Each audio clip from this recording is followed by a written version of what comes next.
নমস্কার বন্ধুরা, আমি সুশোভন আর আপনারা দেখছেন আপনাদের প্রিয় চ্যানেল অদ্ভুত অথচ বাস্তব। আজকের এপিসোডটা একটু অন্যরকম, একটু বেশি সিরিয়াস এবং প্রত্যেকটা গর্বিত ভারতীয়ের জন্য অত্যন্ত গুরুত্বপূর্ণ। রাজনীতির অল ইন্ডে বা খবরের কাগজের হেডলাইনে সবসময় সব সত্যিটা উঠে আসে না। কিছু খবর থাকে যা নীরবে ঘটে যায়, কিন্তু তার ইম্প্যাক্ট হয় সুদূর প্রসারী। ঠিক যেমনটা গত কয়েকদিন ধরে আন্তর্জাতিক মিডিয়া এবং ডিফেন্স ফোরামগুলোতে তোলপাড় ফেলে দিয়েছে। আমেরিকা, যারা কিনা একসময় ভারতকে টেকনোলজি দিতে গিয়ে 10 বার ভাবত, তারা হঠাৎ করেই ভারতের জন্য তাদের আর্সেনালের দরজা খুলে দিয়েছে। হ্যাঁ, আমি কথা বলছি রিসেন্টলি অ্যাপ্রুভ হওয়া $93 মিলিয়ন এক বিশাল এবং অত্যন্ত ক্রিটিক্যাল উইপেন ডিল বা উইপেন সেলের ব্যাপারে। আপনারা হয়তো ভাবছেন, সুশোভন ভাই, $93 মিলিয়ন তো ডিফেন্সের জগতে খুব বড় অঙ্ক নয়, তাহলে এটা নিয়ে এত হাইপ কেন? এখানেই তো আসল টুইস্ট। টাকার অঙ্ক দিয়ে জিওপলিটিক্স বিচার করা যায় না, বিচার করতে হয় টাইমিং এবং টেকনোলজি দিয়ে। এই ডিলটা এমন এক সময়ে ফাইনাল করা হয়েছে যখন গ্লোবাল ট্রেড ওয়ার নিয়ে আমেরিকা এবং ভারতের মধ্যে একটা স্নায়ুযুদ্ধ বা কোল্ড ভাইব চলছিল বলে অনেকে দাবি করছিলেন। কিন্তু পর্দার আড়ালে যে খেলাটা সম্পূর্ণ অন্য, সেটা এই ডিল প্রমাণ করে দিল। ডোনাল্ড ট্রাম্পের নাম আপনারা সবাই জানেন। আমেরিকার প্রেসিডেন্সিয়াল ইলেকশন এবং তার পরবর্তী নানা সমীকরণ, বিশেষ করে সৌদি আরব এবং ইসরায়েলের F-35 ডিল নিয়ে ট্রাম্প বর্তমানে ভীষণ ব্যস্ত। কিন্তু এই চরম ব্যস্ততা এবং রাজনৈতিক ডামাডোলের মধ্যেও ভারতের এই ডিলটি পাস হয়ে যাওয়া এটা প্রমাণ করে যে ওয়াশিংটনের কাছে নিউ দিল্লির গুরুত্ব আজ কতটা। আমেরিকা জানে এশিয়ায় যদি তাদের প্রভাব বজায় রাখতে হয়, তবে ভারতকে চটানো তাদের পক্ষে আর সম্ভব নয়। আপনারা অনেকেই হয়তো জানেন, কিছুদিন আগেই ভারত এবং আমেরিকার মধ্যে লিকুইড পেট্রোলিয়াম গ্যাস বা এলপিজি নিয়ে একটা বড় ডিল হয়েছিল। ওটা ছিল ব্যবসার খাতিরে, ওটা ছিল ইকোনমি। কিন্তু আজকের এই ডিলটা, এটা হলো পিওর ওয়ারফেয়ার বা যুদ্ধনীতি। এই প্যাকেজের মধ্যে দিয়ে ভারত যা যা পাচ্ছে তা আমাদের শত্রু দেশগুলোর, বিশেষ করে পশ্চিম সীমান্তের ওপারের দেশটির এবং উত্তরের ড্রাগনের রাতের ঘুম কেড়ে নেওয়ার জন্য যথেষ্ট। এই ভিডিওতে আমরা অপারেশন সিন্দুরের রেফারেন্স টানব। আমরা দেখব কেন একসময় পাকিস্তান আমেরিকার পায়ে ধরে ভারতের এই ডিল আটকাতে চেয়েছিল, আর আজ কেন আমেরিকা পাকিস্তানের আপত্তিকে ধুলোয় মিশিয়ে দিয়ে ভারতের হাতে এই ব্রহ্মাস্ত্র তুলে দিচ্ছে। তাই ভিডিওটা একদম শেষ পর্যন্ত দেখবেন, কারণ আজকের এই আলোচনায় আমরা এমন কিছু জিওপলিটিক্যাল লেয়ার আনলক করব যা আপনি মেইন স্ট্রিম মিডিয়াতে পাবেন না। আসুন সরাসরি মেইন টপিকে ঢোকা যাক। এই 93 মিলিয়নের প্যাকেজের সবথেকে বড় আকর্ষণ হলো javelin anti tank guided missile বা জ্যাভলিন ATGM। ভারত ইমার্জেন্সি রুটে আমেরিকার থেকে এই মিসাইলগুলো পারচেজ করছে। এর অর্থ হলো আমাদের সেনাবাহিনী মনে করেছে যে অবিলম্বে এই সিস্টেম আমাদের হাতে দরকার। কিন্তু কেন? ইউক্রেন রাশিয়া যুদ্ধের ফুটেজ আপনারা নিশ্চয়ই দেখেছেন।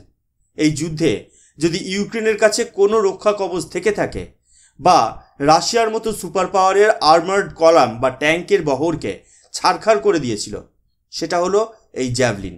একে বলা হয় সেন্ট জ্যাভলিন, বিশ্বের অন্যতম সেরা এই মিসাইল সিস্টেম। এখন প্রশ্ন হলো, এই মিসাইলটা কাজ করে কিভাবে এবং ভারতের জন্য এটা কেন এত ভাইটাল? দেখুন, জ্যাভলিন হলো একটা ফায়ার অ্যান্ড ফরগেট সিস্টেম। মানে একবার আপনি টার্গেট লক করে ফায়ার করলেন, তারপর আপনাকে আর ওটা গাইড করতে হবে না। মিসাইল নিজের বুদ্ধিতে টার্গেটে গিয়ে আছড়ে পড়বে। এর সব থেকে ভয়ঙ্কর দিক হলো এর টপ অ্যাটাক মুড। যে কোনো ট্যাঙ্কের সামনের দিক বা সাইড আর্মারে প্রোটেকশন খুব বেশি থাকে, কিন্তু ট্যাঙ্কের উপরের অংশ বা ছাদ তুলনামূলকভাবে দুর্বল হয়। জ্যাভলিন মিসাইলটা সোজাসুজি গিয়ে হিট করে না। এটা প্রথমে ওপরে ওঠে এবং তারপর একদম চিলের মতো নিচে নেমে এসে ট্যাঙ্কের সবথেকে দুর্বল অংশ অর্থাৎ টপ পার্টে আঘাত হানে। রাশিয়ার T-72 বা T-90 ট্যাঙ্কের যা হাল এই মিসাইল করেছে, তা দেখে চীনের তৈরি ট্যাঙ্কগুলো কতটা টিকবে তা নিয়ে বেজিংয়ের কপালে চিন্তার ভাঁজ পড়া স্বাভাবিক। ভারত এই ডিলের মাধ্যমে 100টিরও বেশি জ্যাভলিন মিসাইল এবং তার লঞ্চিং ইউনিট পাচ্ছে।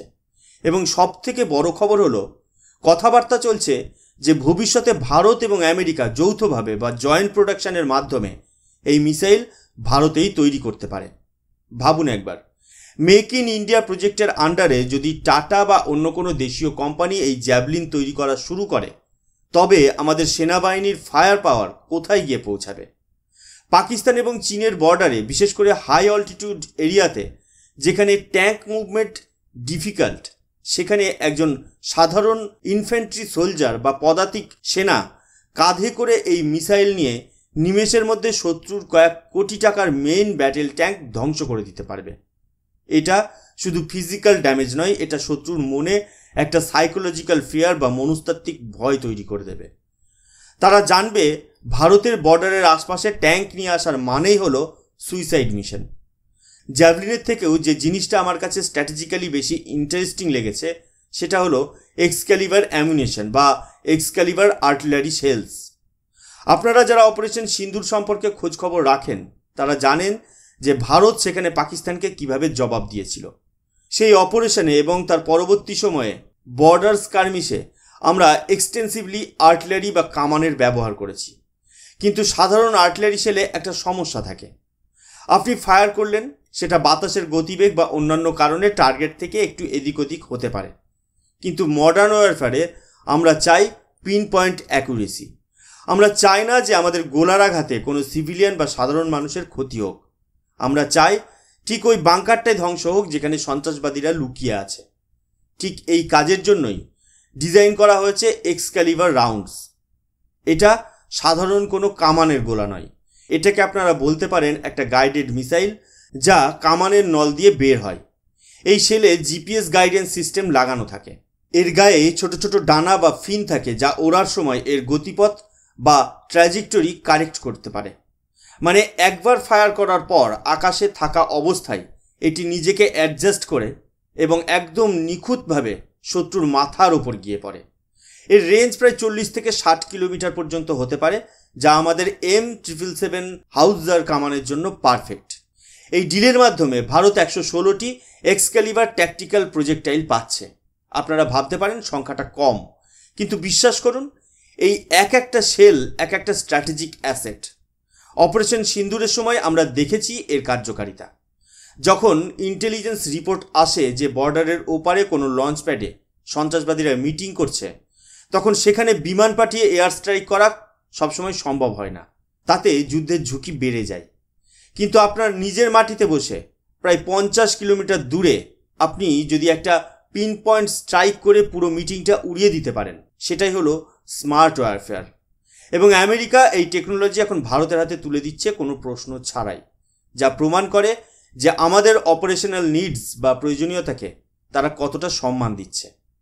এবার আসুন একটু ইতিহাসের পাতা উল্টে দেখি, তাহলেই বুঝবেন আজকের এই দিনটা কেন ভারতের জন্য একটা বড় কূটনৈতিক জয়। সালটা ছিল 2010। সেই সময় ভারতীয় সেনাবাহিনী অ্যান্টি ট্যাঙ্ক মিসাইলের অভাবে ভুগছিল। আমাদের প্রায় 44,000 মিসাইলের শর্টফল বা ঘাটতি ছিল। আর্মি তখন মরিয়া হয়ে আমেরিকার কাছে এই জ্যাভলিন মিসাইল চেয়েছিল। কিন্তু জানেন তখন কি হয়েছিল? আমেরিকা মুখের ওপর না বলে দিয়েছিল। তাদের বক্তব্য ছিল এই টেকনোলজি তারা ভারতকে দেবে না।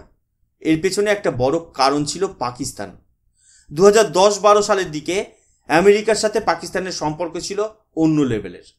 পাকিস্তান তখন আমেরিকাকে বুঝিয়েছিল যে ভারতের হাতে যদি জ্যাভলিন চলে আসে, তবে রাজস্থান বর্ডারে বা পাঞ্জাব বর্ডারে পাকিস্তানের ট্যাঙ্ক বাহিনী অকেজো হয়ে যাবে। ওপেন এয়ার বা খোলা যুদ্ধে ভারত অ্যাডভান্টেজ পেয়ে যাবে। পাকিস্তানের সেই লবিং বা কান পড়াই আমেরিকা তখন কান দিয়েছিল এবং ভারতের রিকোয়েস্ট রিজেক্ট করে দেয়। সেই সময় আমরা মিলান বা রাশিয়ান মিসাইলের উপর ভরসা করেছিলাম, যা ছিল সেকেন্ড জেনারেশন টেকনোলজি। কিন্তু আজ 2024-25 সালে দাঁড়িয়ে ছবিটা সম্পূর্ণ উল্টে গেছে। আজ আমেরিকা জানে পাকিস্তানকে খুশি করে এশিয়ায় কোনো লাভ নেই। পাকিস্তান আজ ধুঁকছে, তাদের ইকোনমি কোল্যাপস করেছে, জিওপলিটিক্সে তাদের প্রাসঙ্গিকতার তলানিতে।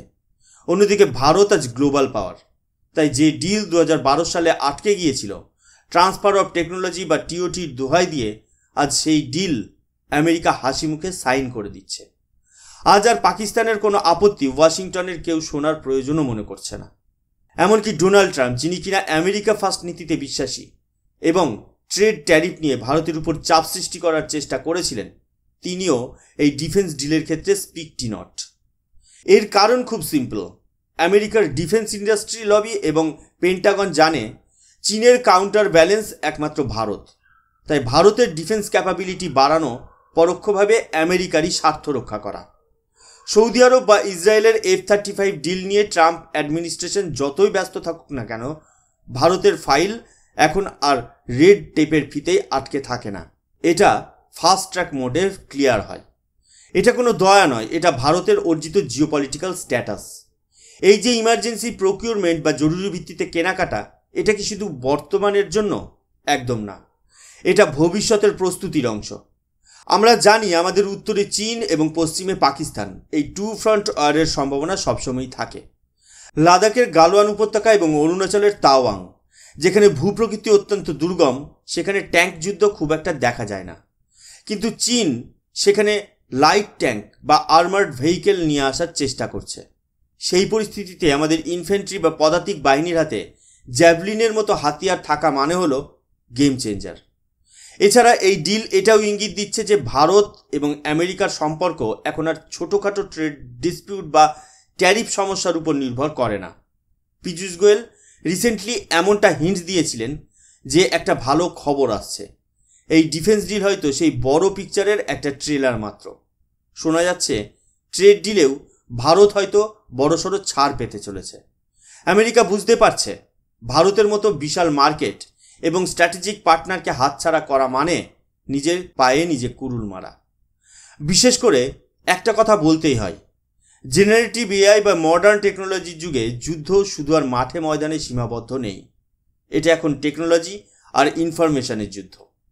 কিন্তু দিন শেষে বর্ডারে দাঁড়িয়ে থাকা জওয়ানটির হাতে যদি সঠিক অস্ত্র না থাকে, তবে সব টেকনোলজি ব্যর্থ। অপারেশন সিন্দুর আমাদের শিখিয়েছে যে শত্রুকে আঘাত করতে হলে নির্মম হতে হয় এবং সঠিক সময়ে সঠিক অস্ত্রের ব্যবহার করতে হয়।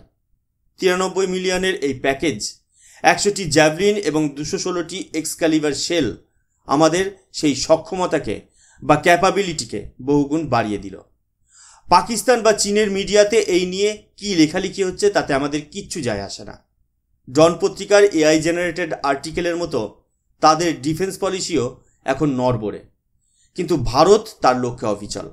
আমরা কারোর উপর আক্রমণ করব না, কিন্তু কেউ যদি আমাদের দিকে চোখ তুলে তাকায়, তবে এই জ্যাভলিন আর এক্সক্যালিভার দিয়ে তার চোখ ঝলসে দেওয়ার ক্ষমতা আমরা রাখি। এটাই নতুন ভারতের বার্তা। আশা করি আজকের এই বিস্তারিত বিশ্লেষণ আপনাদের ভালো লেগেছে। আপনারা কি মনে করেন, এই জ্যাভলিন মিসাইল কি সত্যি গালওয়ান বা রাজস্থান বর্ডারে গেম চেঞ্জার হবে? নিচে কমেন্ট করে অবশ্যই জানান। আর ভিডিওটা ইনফরমেটিভ মনে হলে লাইক করুন এবং শেয়ার করুন বন্ধুদের সাথে, যাতে সবাই জানতে পারে ভারত কিভাবে তার সামরিক শক্তিকে নেক্সট লেভেল নিয়ে যাচ্ছে। দেখা হচ্ছে পরের ভিডিওতে আরও একটি অদ্ভুত অথচ বাস্তব সত্য নিয়ে। ততক্ষণ ভালো থাকবেন, সুস্থ থাকবেন। জয় হিন্দ, জয় ভারত।